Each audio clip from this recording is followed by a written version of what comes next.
seems to be working as well. Yeah. I just admit lots of other people now. There we go. Jonathan.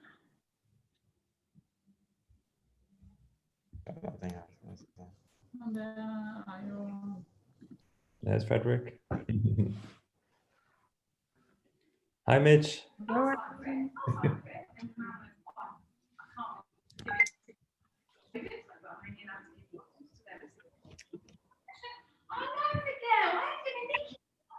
I'll do the etiquette in a minute. Yeah. Whose children is that? Yeah, exactly.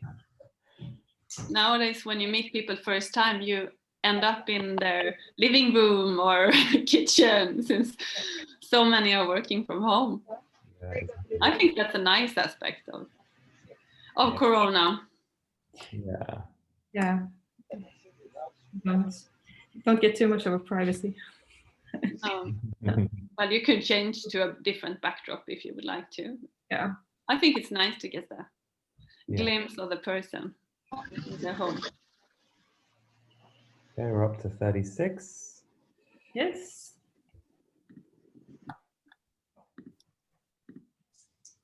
Nice, nice. It's like Blue Peter, the olden days.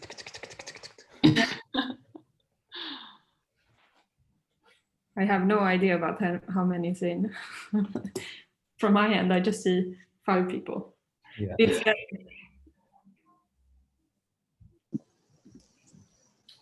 Okay, should we make a start and I'll keep admitting?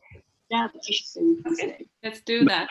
Let's honor the people that are on time and get started. Yeah. Hi everyone who is there, and warm welcome to this webinar. This will be a conversation between Tom Savegar, Davansere, Pernilla Dale, who is service designer at Pond, and myself, Anna-Karin Trydegård, CEO and client director at Pond Design. I'm having to multitask a little bit. 1 second. Sorry, Hello, Alex. We're so happy that you decided to share your lunch hour with us. And we'll hope I'm good. I was talking to Ben, actually. So we opened the leading design. Oh, maybe everyone can go on mute. Classic etiquette there. And since we're quite a few people, it would be great if you write down reflections or questions you may have in the chat. We'll try to pick it up as much as possible. And let's get started with the webinar. Why do we have this session called Better Brands Rising? The world is developing at such high speed in both like positive and negative aspects.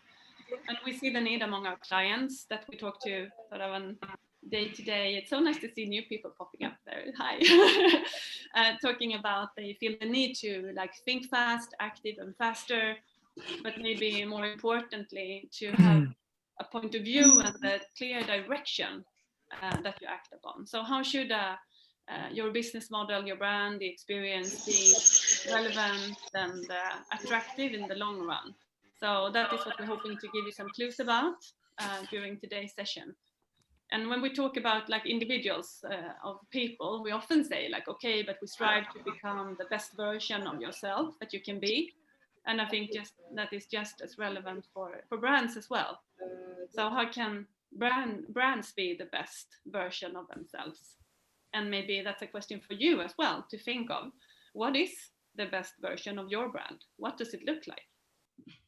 So when working with strategies and scenarios, how to future-proof brand, we worked with you, Tom, and we share many beliefs. So it's great to have you on board here. And apart from being a great person, you have a special eye on spotting what the world needs and transforming that into like reality and business opportunities. But I'll let you introduce yourself.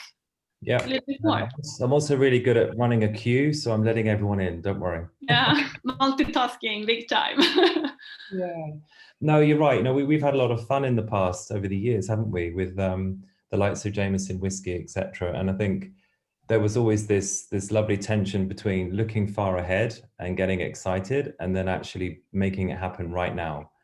I think that lovely tension has become even more important, which is we need to keep our heads up and to keep looking above the storm, but know that we need to take every step at a time, but maybe speed up a little bit. And I think this is where it gets really interesting this year. So yeah, no, I think, so just a brief introduction to Avancera. You know, this is a new business for me after 15 years of running the Future Laboratory. Some of you on the call I know very well.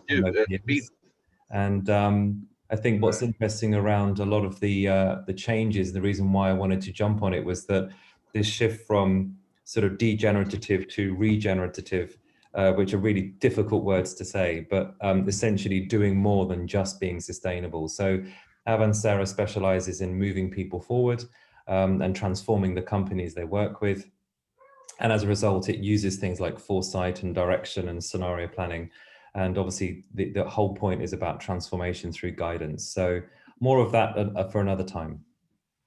Yeah, and then complementing to that on the upon design view, we have a passion for adding value to people, company, and society, and the combination is really where the magic happens.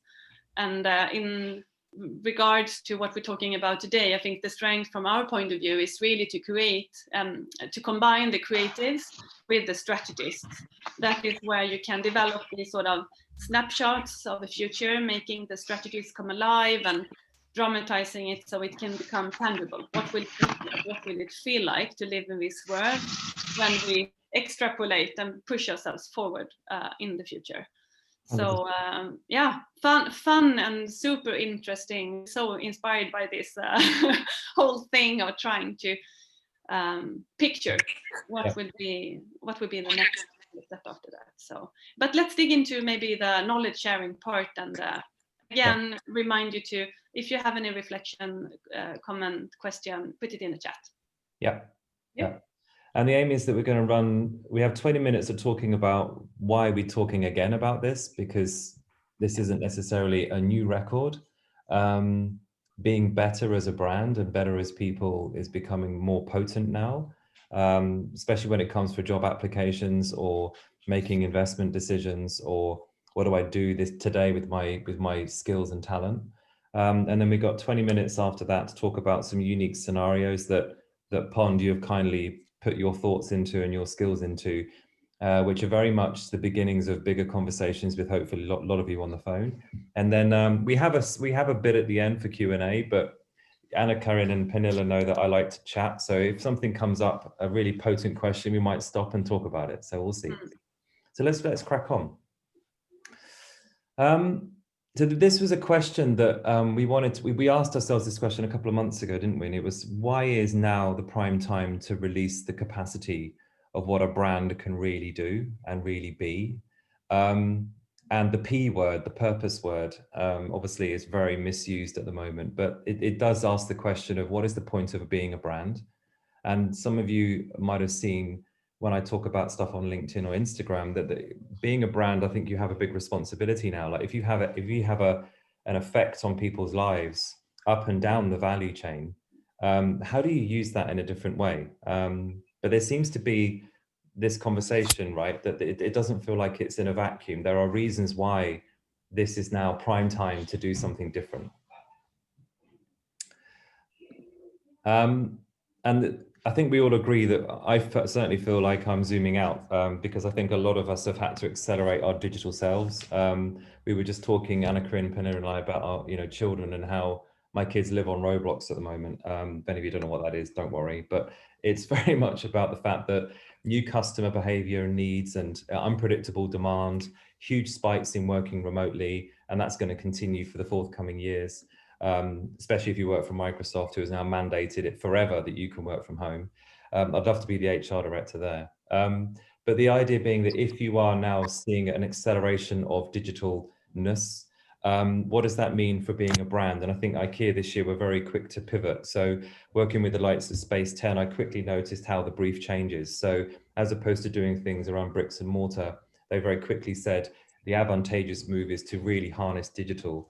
And I like this sort of remit they had with everydayexperiments.com, which was their platform for new initiatives with collaborations to make the home more sustainable, more private, more helpful, more intuitive, more personal, and more beautiful. So this isn't frivolous work. This is fundamentally reinventing what domesticity is all about. So quite an interesting move by a business that, albeit it can afford it, it can afford to have a go at doing this. So it's quite a big lesson with regards to digitalness isn't just about doing e-commerce. Oh. And it's also that it's more and more people coming digital, like other target groups that you might not have been like designing for before. So this is, I think it's an interesting shift that we have to like adapt to new target groups coming on board as well. Yeah, exactly. My grandmother, for example. Yeah. She just started shopping online. Well done to her. Yeah. Okay, let's keep going.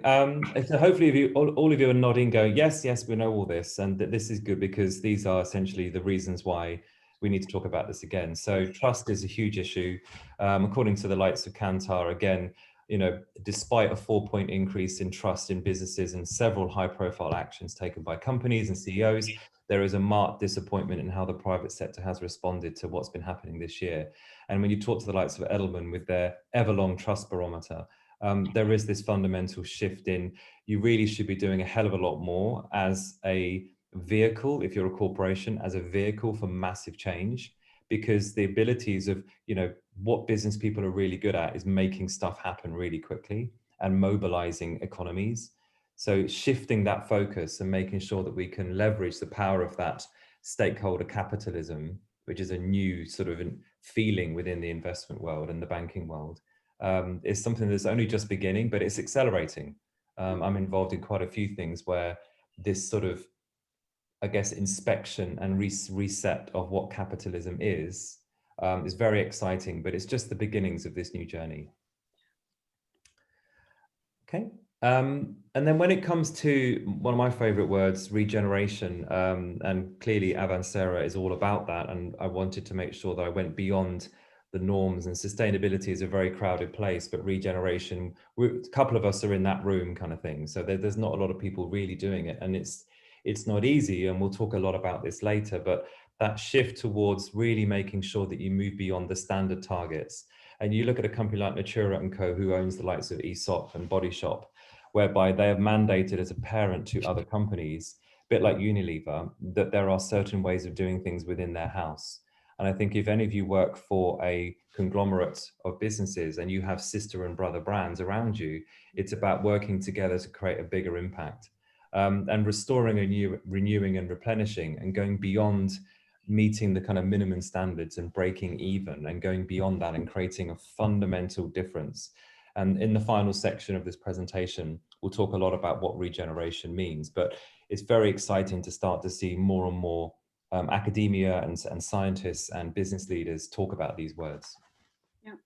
And I think that will be the starting point when we talk about this new target group. It can also be the younger one that have completely different norms, and this might even be taken for granted from their point of view, and they have such high expectations of someone else taking on the responsibility and the trust of brands.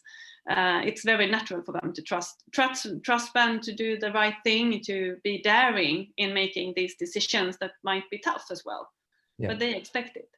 That's right. And those of you who, like me, have probably had a bit of time this year, a lot of books about this, a lot of different theories on what the ingredients for success are. So watch this space as we get closer to some answers around, okay, what exactly do we need to do to be regenerative? So watch this space. Okay.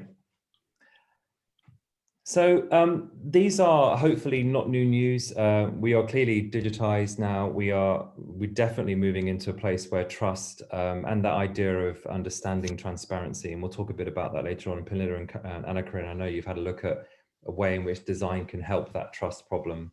And then the regeneration shift, which is new ground or new territory for a lot of people, not just the word, but also the definition of that. So we wanted to look at some of the questions that we want to throw back to you as an audience. And these are questions for you to take home and go to work on within either your agency or with your clients or as your brand. But I think one of the first things is the importance of the importance of being brave, being intrepid and being brave and doing things that are going to ruffle feathers is really important. And you know that I love BrewDog and I'm involved with BrewDog at the moment. And you know, what James and crew have been doing this year is fascinating, and just how, those of you who don't know BrewDog, Scottish beer brand, very successful, very, very provocative, igniting and being a magnet for change. And this idea of actually reshaping the business model, not just because it's a nice thing to do and do PPE equipment or create sanitizer, but really go beyond that. So much so that their carbon negative crew, which is they're committed to removing twice as much carbon as their team members are responsible for in their personal lives. And I think that expansive systemic point of view and being brave enough to actually say, well, we have hundreds of employees, the way that they act affects our performance as a business. So that systemic ability as a brand to create a different type of model, and being brave enough to really embrace risk while also de-risking change. And I think this is where it's not for the light-hearted, and it requires an elasticity as a brand and a business. So I think this is where straight away we're talking about being a brand is actually about models of business. And I think this is where those of you who work in marketing and branding and design, you should be having conversations with the CFO and the COO, because it's about that as well as doing something and saying something. Yeah, I think it was interesting, like when we had this COVID, the start of COVID, a lot of brands shifted towards doing hand sanitizers and stuff. But how can you like keep that going?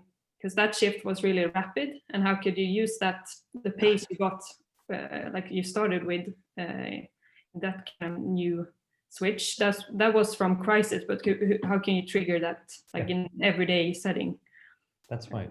That's right. And in the face of adversity, often what happens is people do something radical and different because they have to sidestep. They have to get around that rocky terrain, but then they quickly go back into the nice path again because it's about business as usual. So embracing a term that John Elkington often uses at Volans, which is change as usual. And I think the idea of actually being comfortable with change as usual is a nice thing. But again, it's not easy. It's a sweaty path that you have to take. It is a sweaty path, and you underestimate the risk of being passive. Just doing what you did yesterday over and over again. And you don't talk about that risk. You only sort of talk about the risk of moving forward, but what's the risk of staying where you are? That's right. Okay. I have a question, Tom. Yes. Regarding that picture. Don, you need to mute. No, I want to talk. You want to talk? Oh, wow. Yes. Ask the question, Dan. Go for it. I have a question, Anna-Karin. Tom, can you see any risks of taking such a clear position as the BrewDog, for example, is doing? You can also alienate yourself from a part of the target. Being a more like too much an environmental jerk, liksom. Yeah. No, it's critical to do this, I think, because increasingly we have to realize who our customer really is and who our actual customer isn't. And someone like BrewDog can afford to do this because it's in their DNA. You know, when the business was started up, and James and the other team this was very much the personality of the brand, and they've never ever shied away from being like that. I think if you try and do this and it's never been your personality trait, or it's never been your set of values, you will make a big mistake. So it's a bit like trying to be too cool, and then you're not actually cool. If you're trying to be disruptive and you were never disruptive in the first place, then you will lose a lot of customers. So I think there needs to be a moment of checking the valuation of doing something like this. But for someone like BrewDog, I think they have all the permission in the world to disrupt. Okay. Okay. Thanks. Okay, let's keep going. Agency. So a sense of agency. So those of you who have read Carol Sanford's book will know a lot about the fact that to really be regenerative and to make a difference, you need to give agency to your teams, allow them to be trusted to get on with the job as opposed to giving them top-down orders. And I think what's interesting when you look at the likes of Patagonia, which is almost like becoming the grandfather of case studies, is the fact that when you go to their website, the shop is not the first thing you see. You see activism. And I think this sort of quick shuffling of the order of appearance is critical, that being a brand that takes agency and actually says, you know, it's up to us to make a difference, and we need to be really passionate and go for it and not be perfect, I think is a very important trait. And And there are many, many aspects to having a sense of agency and saying it's our responsibility to do this, and we will take responsibility for whatever happens afterwards. Now, if you're privately owned, then I think this is straightforward. If you're part of a group that is, you know, a brand that is within a certain terms and conditions, it can be difficult, but maybe that's the reason why you were bought in the first place. So I think there's a lot of interesting dimensions around what does it mean to be responsible. It does feel, to Dan's point, it does feel a little bit like the first one, which is being brave and risk-taking, as opposed to taking responsibility for your actions. Yeah, and also like with positive actions, and not just like claim that you take responsibility, but actually also show it, because there's been a lot of like talking about we are a responsible brand, we do this. Så att jag pratar inte i telefon, så är det något så är det bara att du hojtar. We can just put ourselves on mute. Men det är bara för att du ska höra.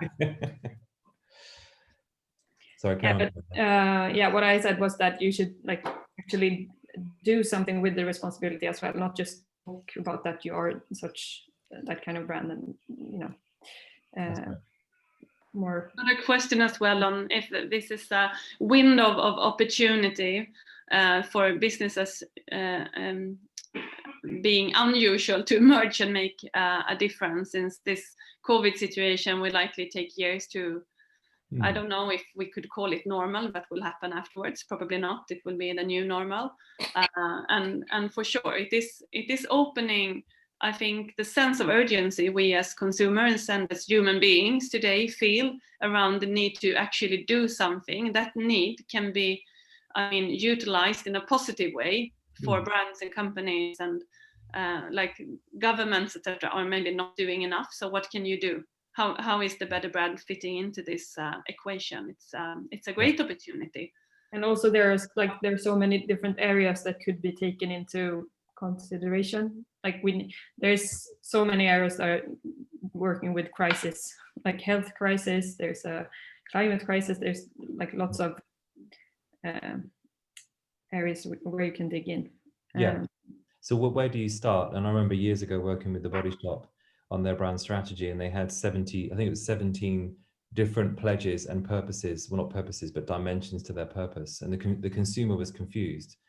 And since then, they've now obviously made it a lot simpler. And I think getting back to basics and going back to some of the original things that you stood for and being responsible for those, because I think a lot of green wishing and a lot of green washing is going on as well. And this conversation isn't just about being sustainable. It's about, as brands, we have responsibilities for our actions. And I think if you're, for example, in marketing and advertising, if you look at the purpose disruptors and what they're doing with the Great Reset, is actually getting almost like a return on carbon footprint, which is if you do an advert, you have responsibility for what you've done and what you've created on behalf of a brand. Yep. But there's also a sense of within the system of the world of branding, from whether it's design, marketing, brand identity, brand strategy, you know, digital technology, digital interfaces, all of us involved in that. And I saw someone the other day said even the world of trend forecasting needs to have some sort of, you know, insurance policy about what it tells brands to do, you know. So I think there is a bigger conversation around if we have a human at the end of the day that's going to get affected by our brands and how powerful they are, then what does that responsibility look like? And trying to create a really easy but rewarding and positive framework for that could be an interesting job to do. I better write that down actually and do that. Yeah. Okay, let's keep going. You can write that down. I'll put the audience here to do some thinking. Patagonia is a really clear case, but let's imagine, and if you're in a room where you can close your eyes, do that, and picture yourself being invited to give a speech at a full day seminar. You're given a time slot of 30 minutes, but, and there is a but to this, you're only allowed to talk about your company, what you do, your product services for 5 minutes. So what would your topic, your theme be? What would you spend 25 minutes on to make this speech? And I'll give you just a moment to see what spontaneously pops up. So what would your theme be for the 25 minutes? Yeah. You know yours. No, I should know mine. I'll break it up there. Maybe you think it's worthwhile to give it some more thinking afterwards. I see a note in the chat. Maybe that's a very good way, because we're super curious to know what popped up. Maybe just write your topic in the chat would be terrific. Thank you, Marcella. Marcella said execution, and I know what she means by that. Yeah, no, I'm keeping attention and interest. So yeah, I think is how we maximize. If I refer to that recently, and probably I use this to share with you, is if we have 1 second, 1 heartbeat, and $1, what we would use. Yep. Cool. Nice. Okay, let's keep going. So belonging, this is my pet project, and we'll talk a lot about this in a second, but from a human needs perspective, you know, brands need to create a sense of community and inclusivity, and I think humans are human. I saw Kate Shepherd and co at the Future Collective talk a lot about human to human the other week. And I think this is an interesting dimension to, if you are used to ivory towers and you're used to sitting in a brand head office, if any of us still do that, and we kind of look down on the consumer in the street and say, there they are, look, they're in our shops, or no, they're not.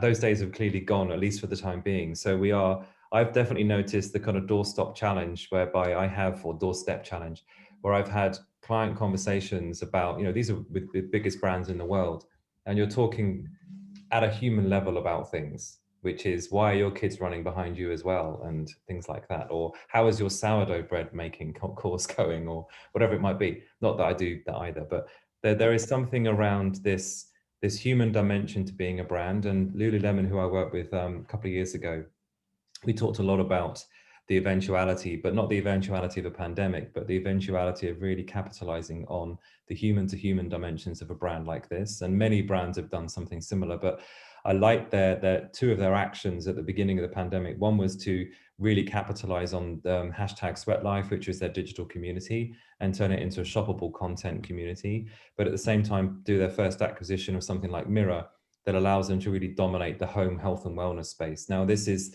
the beginnings of a brand creating not just a nice thing and a fan club so they can have a community to make money out of, but really creating a sense of belonging and education around what the brand can do for you in terms of growing and sweating and all those sorts of things. So as opposed to this sort of like, not just capitalizing on the kind of multi-trillion-dollar health and wellness market, but really leveraging the intimacy that you get as a brand when you talk about things on a human level. Airbnb is another example of businesses that have really leveraged the power of the hosts, and other businesses are starting to do that. So how do we start to really scratch into, and we're going to talk about this later, aren't we, guys? We really scratch into the concept of fundamentally creating belonging, which is I think the mega brief for the next couple of years. Okay. We hope, at least. We hope. I will make sure it is. Yeah. And then so we keep going. We then have the importance of being uplifting.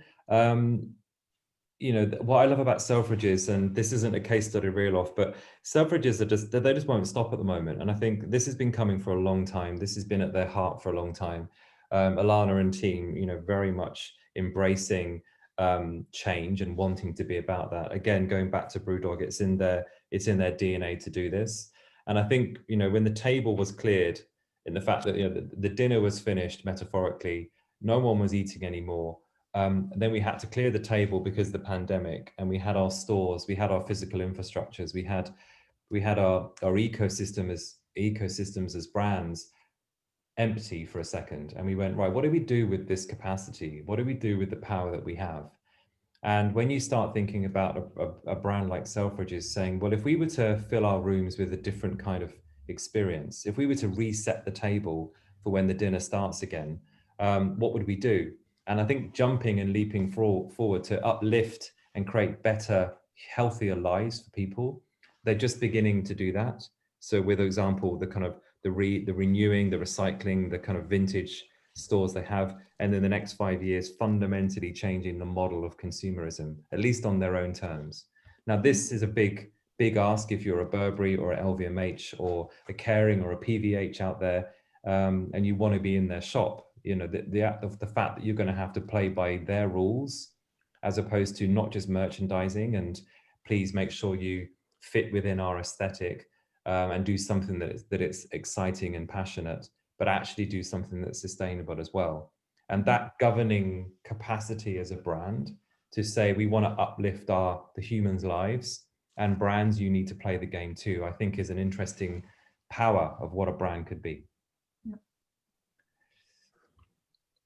And then when it comes to being generous, this is a word that I've noticed has been popping up in sprints throughout the year of we need to be more generous as a brand. And you can see the CFO fainting in the corner because they're like, well, we need to just worry about cash right now. It's about cash flow and can we survive? But there is this moment to also think about the bigger impact that you have and being generous with your power as a brand.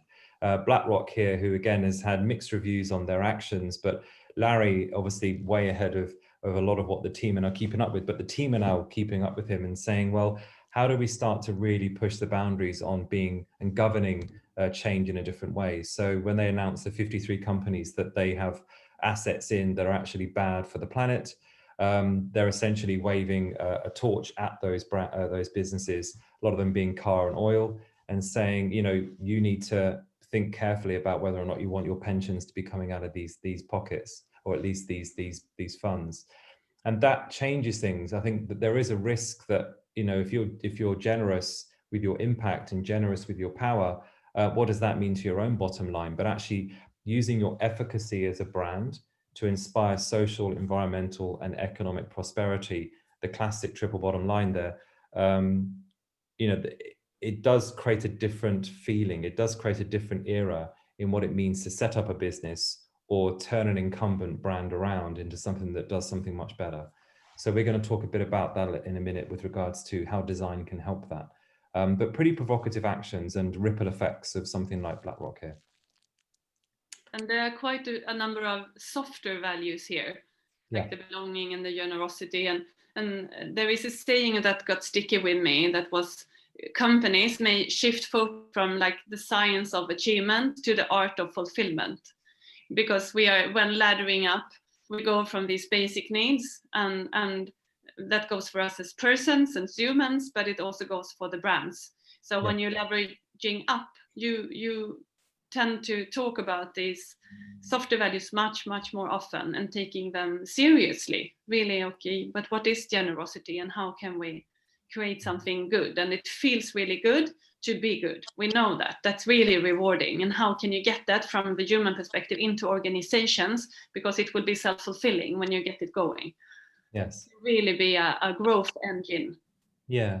And I've definitely noticed, and a lot of the questions coming up, or that the statements are around corporate leadership, employee burnout, neuroscience, mindfulness, you know, the role of creativity. And I think a lot of these still very kind of right side of the brain skills are becoming more mainstream. They are becoming more adopted.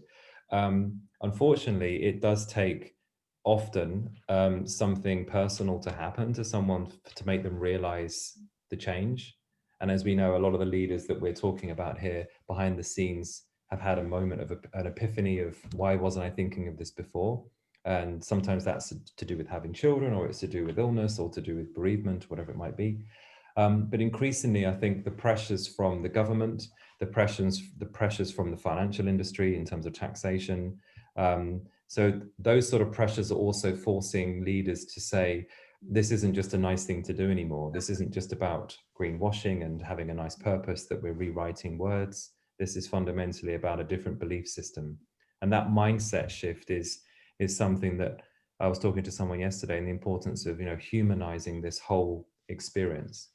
Marcella, who spoke briefly earlier on, we've talked a lot about humanizing the change, because if you can be involved as a brand and show the humanity of change, because change is going to happen a lot more, but there's a human side to all of this, then I think the role of design and the role of language and the role of taking people with you is one of the reasons why we wanted to do this today. So yeah.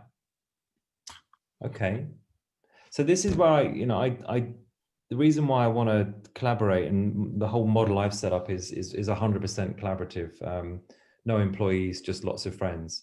And I think one of the reasons why we wanted to come together and do more great work like we've done in the past, Pernilla and Anna-Karin, is because if you fuse foresight and direction setting with design and strategic thinking, you get some interesting avenues. And so over to you guys, because I know that we had a couple of thoughts of how do we sort of give something back, and how do we be generous as two companies and say, here's the beginnings of some conversations to be continued.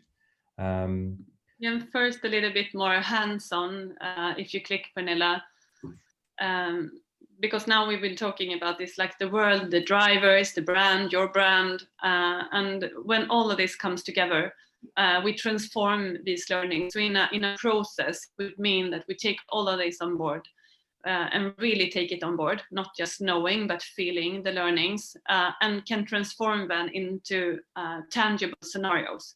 It's like we take all this mass of knowledge and like throw it into the future with full power, and it can land in many different places. Scenarios in our worlds, it's not really a prediction of the future. It's more like we can tell a story about what the future might look like. And always when doing this, we explore different might look like, because we don't want to end up being certain about one thing. This is an iterative process that goes on in our team with Tom and with client, and it's really making the utmost and trying to imagine what can be there in the future already here and now. So lots of different scenarios coming up. We can pressure test it, asking lots and lots of questions, trying to put ourselves in the situation, in the world that is not really happened yet. So a couple of questions that occur over and over again to us is like, what if, or how might we, being more active also on the company side. So the discussions are normally fairly wild here. And just to give you one example of a trigger question using what if, could be like, what if people in 5-10 years time, they no longer cook dinner at home? We don't use the kitchens in our homes. And then, having said that, you can ask other questions. What would a grocery store, what would a retailer be like if we no longer cook? How would that influence like the building of new homes? Would it make these dark kitchens that we're starting to see, would it make them explode, becoming like the new? So trying to see these scenarios as a link between the strategy in the future presented as snapshots. And now I mentioned we work lots within the food and bev industry, and using like food is also a main part of belonging. So how would that dinner be like in the future? We know that's actually all of you who have lunch together with your colleagues. That's one of the strongest way to get a team together is to eat together. So make sure you have maybe a lunch meeting digitally nowadays, every once in a while if you're not together. But that is a very basic need. We all need to eat, and how could that in the future be transformed? Because we see different behaviors, we know the world, we know a lot of brands need to capture these opportunities.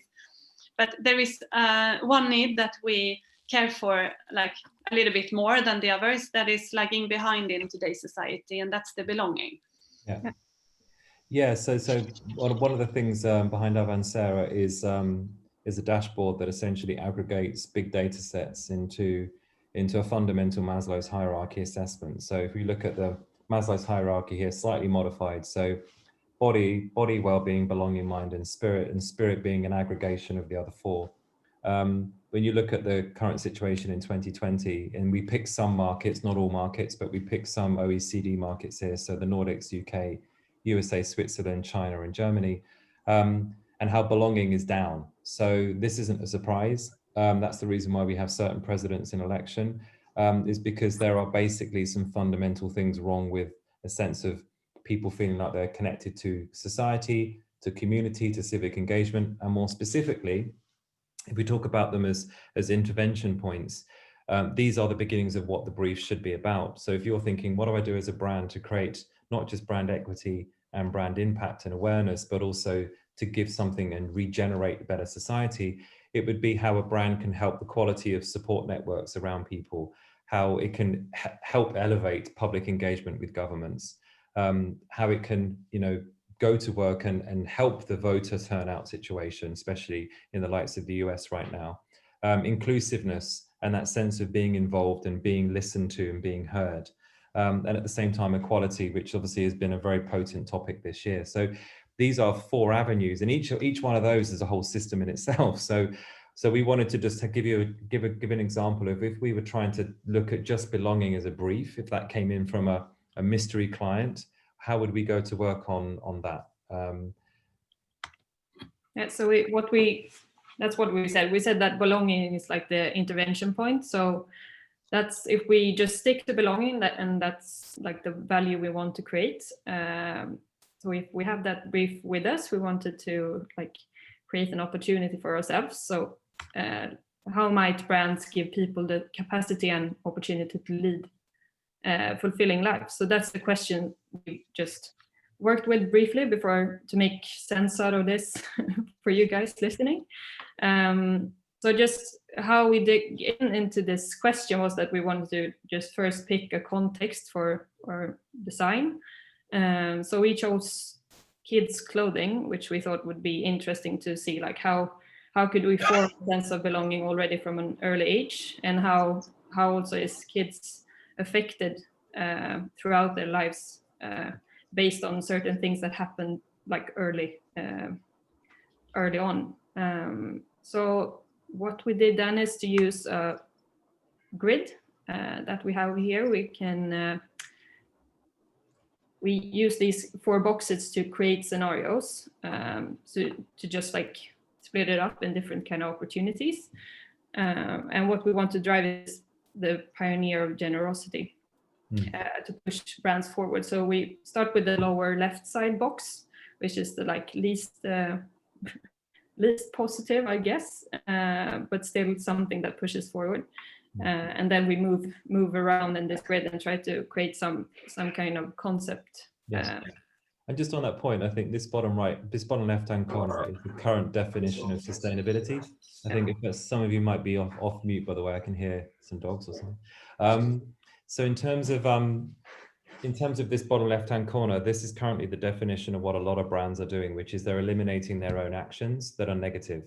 And negative in this context means their own negative actions that degenerate people's sense of belonging. So this is a chance whereby brands are saying, let's just do what we can, the minimum effort to break even and to make sure that we don't negatively impact people's sense of belonging.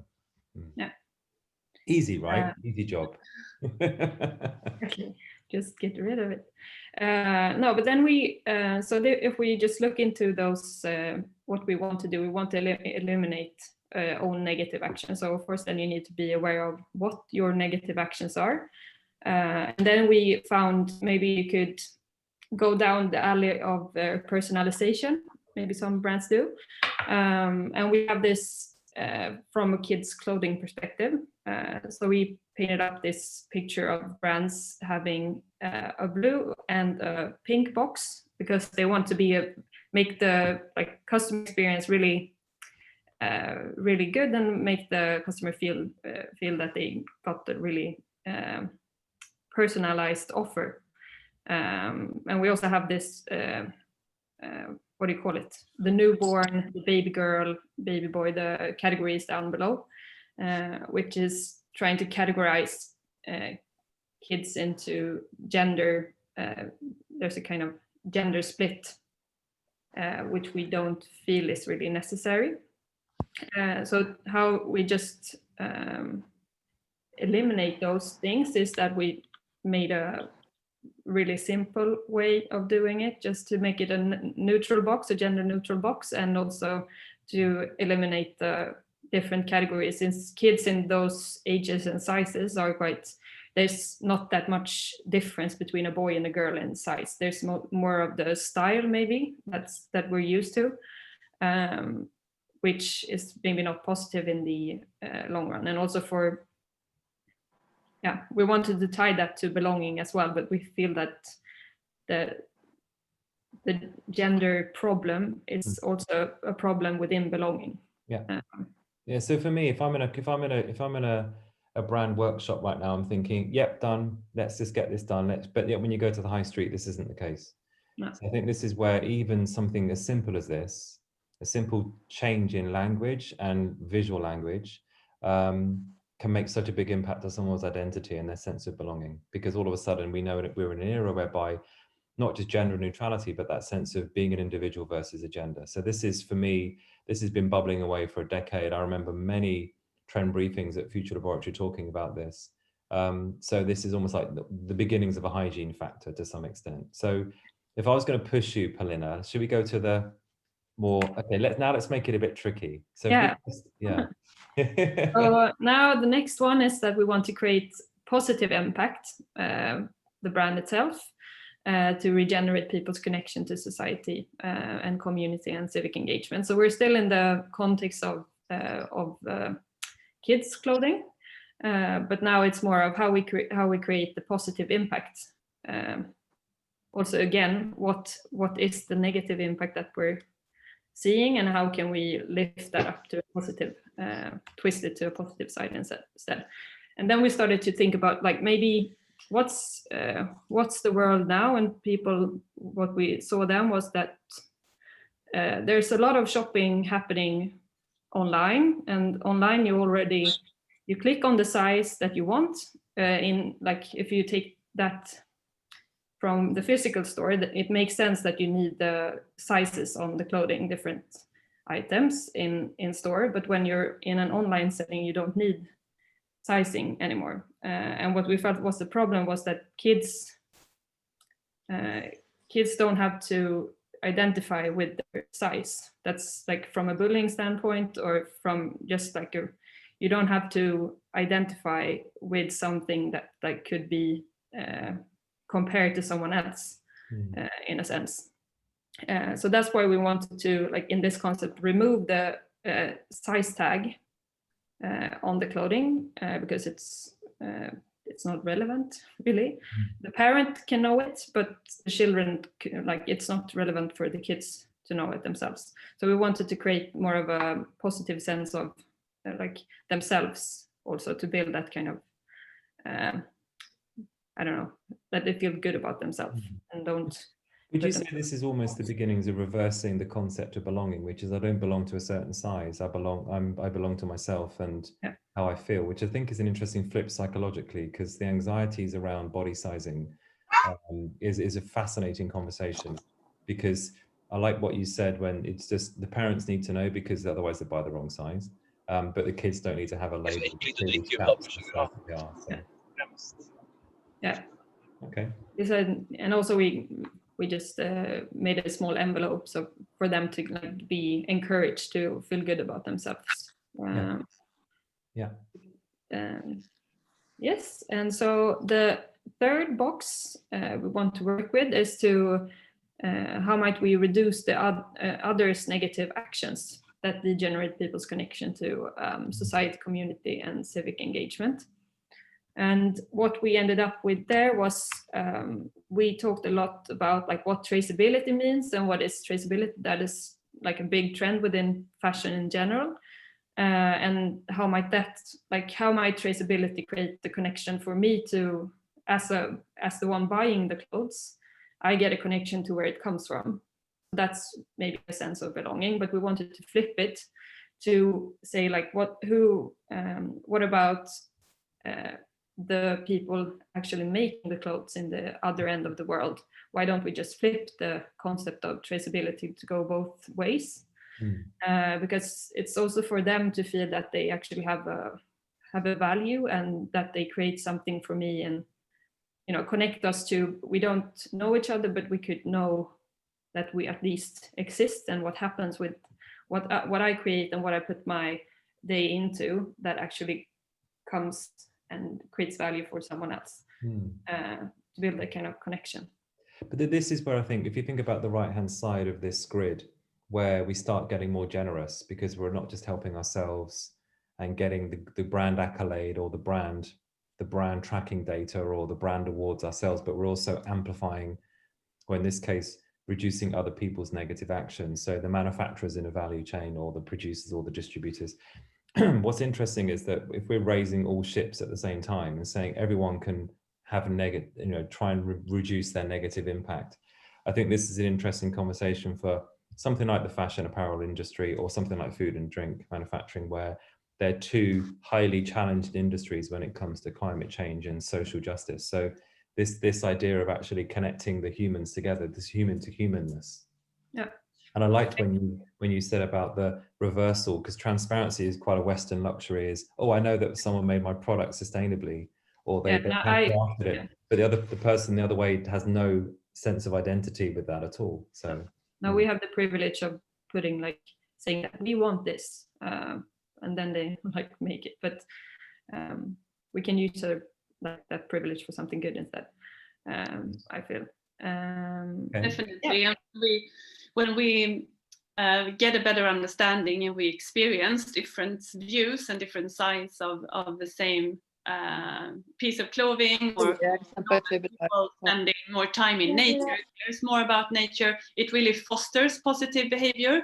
So this sort of learning curve and engagement, and I think how that's also just a key question for every company and brand to ask themselves, is how can we increase the engagement and do that to become the better brand? Because it's all about the dialogue, and also, like, we're trying now to have a dialogue and not a monologue in the seminar. It's all about fostering the good conversations on the right topic to make it move forward together in a positive direction. Yeah. Okay. So to the top right, last one is, how might we amplify the positive impact of others to regenerate people's connection to society? So here's like we amplify what we try to do in the other squares, and we end up with something quite different than the other ones. So this one is like, we thought about how might we use the community and sense of community to shift from just like consumerism with empty, that we use our money to buy something that doesn't have any value with it. It has a like material value, but it doesn't have an emotional value to it. And maybe if we use more of a like circular approach, we get the story behind, and we get the like more of a feeling to the clothing, and also more of a connection to the ones sharing this product with us. So this was that kind of concept, to actually add more of a both sense of belonging and also a sense of community by just like a really simple design. Really. But I think where we've ended up in, so just looking at the time, where we've ended up is that these are musings, and these are things that we're doing outside of a corporate brief. Yeah. And I think what's interesting, if you just go to the next slide, Pamela, when you end up with this sort of dynamic here of there's the easy job to do in the bottom left, and then there's the hard job. And the reason why it's the hard job in the top right is because you're ultimately doing it for the benefit of everything around you, not just yourself.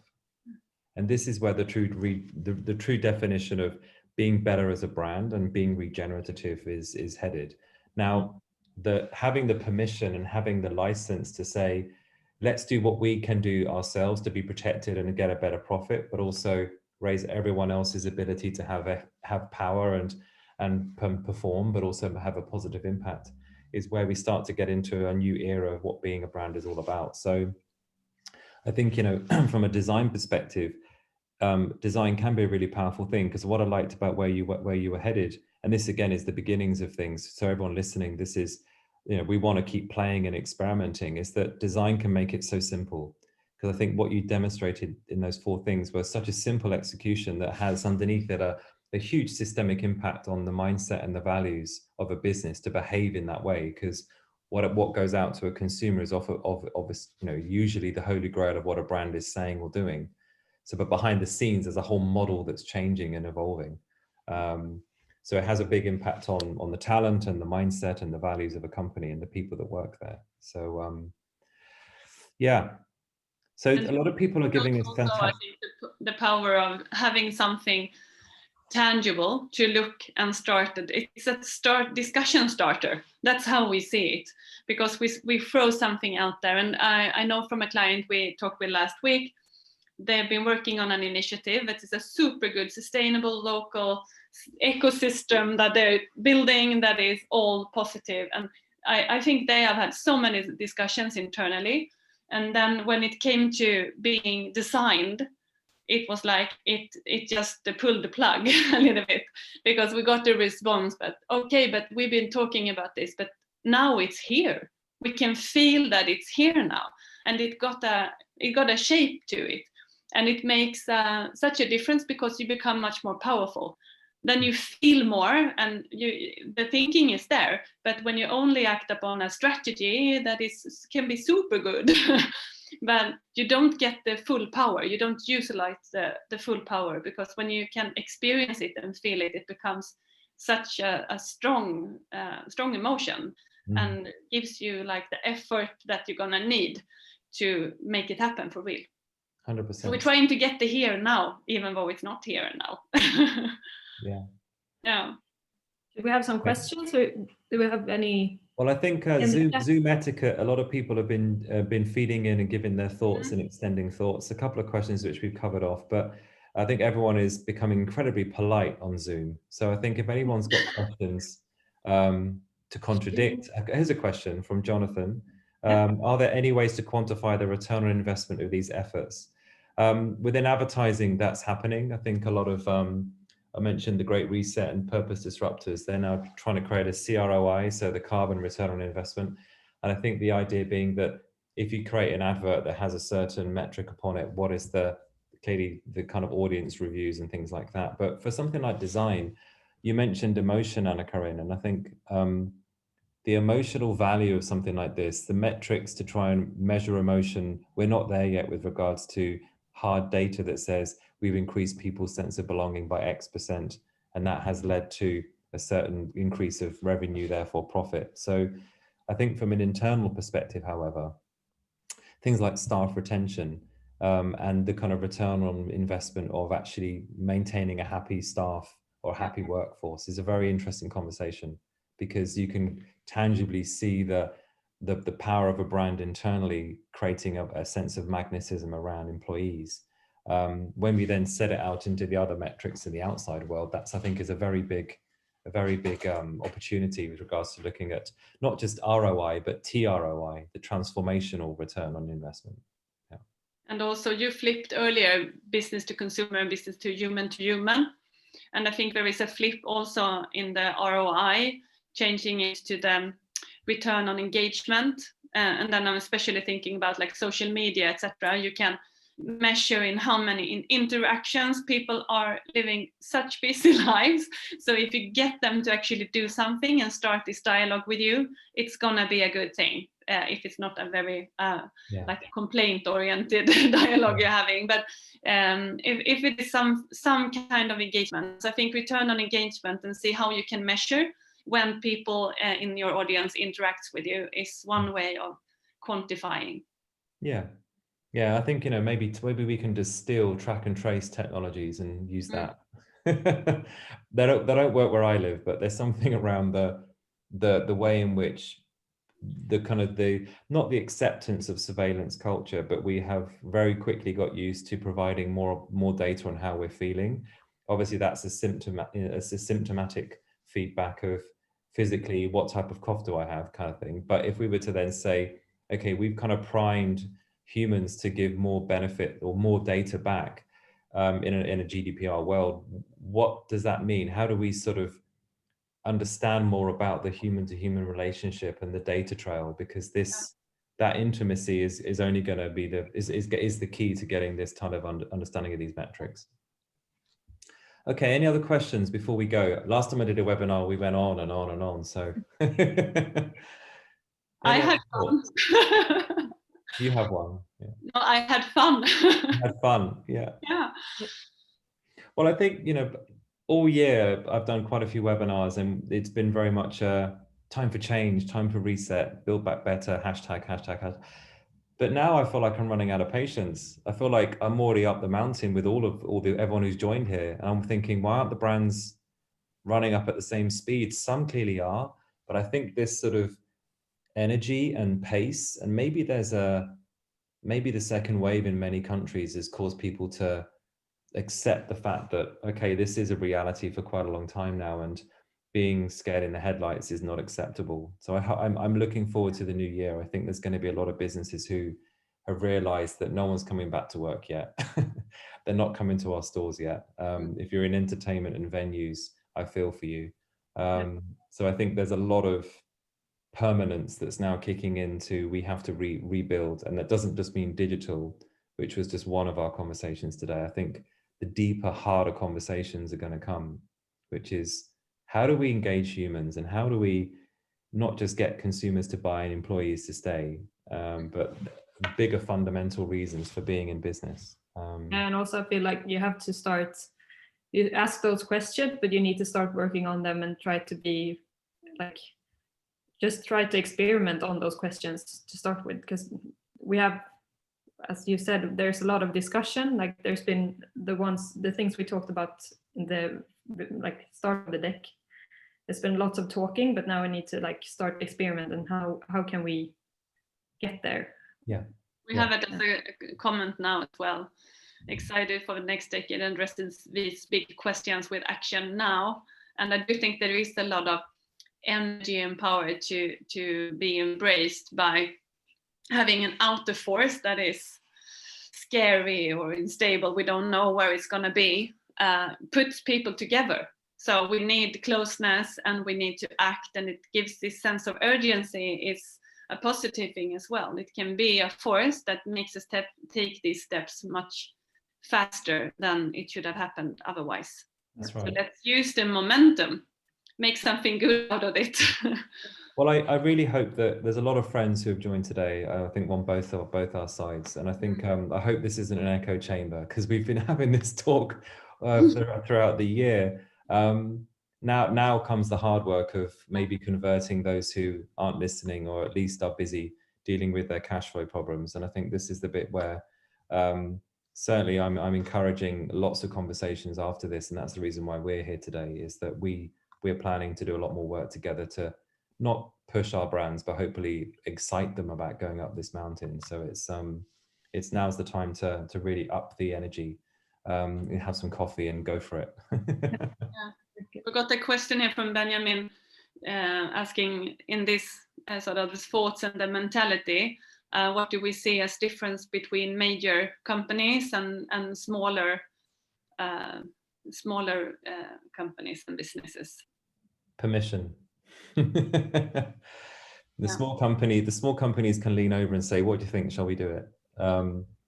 I think this is where the role of governance becomes interesting. If you think about traditional ways of governing a leadership team, would be that you protect them from risk factors. So you don't talk about stuff that is going to be risky at a board level. Whereas if you think about the new rules of governance, is you actively throw them into the storm and say, this is coming and you need to pull up your socks and deal with it. And I think this is where the change, if anyone here who is a chief of staff or knows someone in HR, this is one of the dynamics of that role, is to, if you're in a big company, is to positively put them into that terrain, either through design and bringing it to life, or literally in terms of real life, and say, this is going to happen, and we need to expose you to the risks that are coming in a positively proactive way. I think that's a very different emphasis if you're in the kind of world of governance. Adding to that, I think that small companies, they often have a very clear sense of purpose. They know why they are there. They're living the brand and the culture every day. And it's much more difficult to create that within the bigger context. So for major companies, I think to have that clarity in brand meaning, brand direction will be super critical in order to get this speed up, because the drawback of permission is the loss of speed. And also the culture, I guess. It's said with permission, it's a lot about the culture within. Yeah. think people are leaving, and maybe it's time for us to say a warm thank you. Thank you, Tom and Pernilla, and all of you who have listened in to us. It's been a pleasure. And we're looking forward to continue the discussion. Nothing has been done yet. We've only been talking about it. So let's get to action. Okay. See you all very soon. And we'll send out the recording on some medium soon, and the deck will be available to, if anyone wants the presentation, I think if you go to the next slide, we should have said this earlier because half the people have gone. But most people have our contact details. So yeah. Yeah, we'll add that in the LinkedIn as well, since we have the invitations. Bye, everyone. Have a good day. Have a good day. Thank you. Bye-bye. Bye. Bye. Bye.